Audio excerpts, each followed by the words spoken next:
PayPal is one of the world's most trusted platforms for international money transfers, and yes, you can use it seamlessly in India too.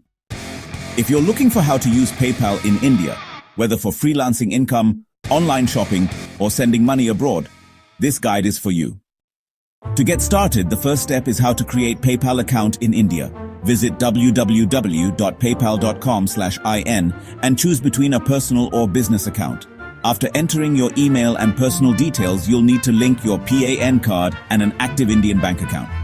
Once verified, you're all set to start transacting. PayPal India comes with several unique features. First, it lets Indian users receive international payments in over 100 currencies and automatically converts the amount into INR. It's especially popular among freelancers working on platforms like Upwork, Fiverr, and clients who pay globally. Another key feature is buyer and seller protection, which, secures your transactions against fraud. The platform uses end-to-end encryption and 24/7 monitoring, making it one of the safest online payment systems out there. You can also link your debit or credit cards to shop on global websites like Amazon, eBay, and more.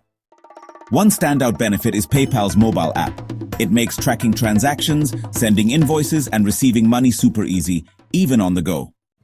While you can't hold a PayPal balance in India due to RBI regulations, your funds are automatically withdrawn to your linked bank account within 24 hours, making the process smooth and compliant. For more details, you can visit PayPal Help Center, which offers step-by-step guidance and answers to all your queries. In short, PayPal India is a powerful tool for international transactions. It's secure, widely accepted, and perfect for today's digital world. Whether you're an entrepreneur or a casual shopper, PayPal simplifies your global financial activities.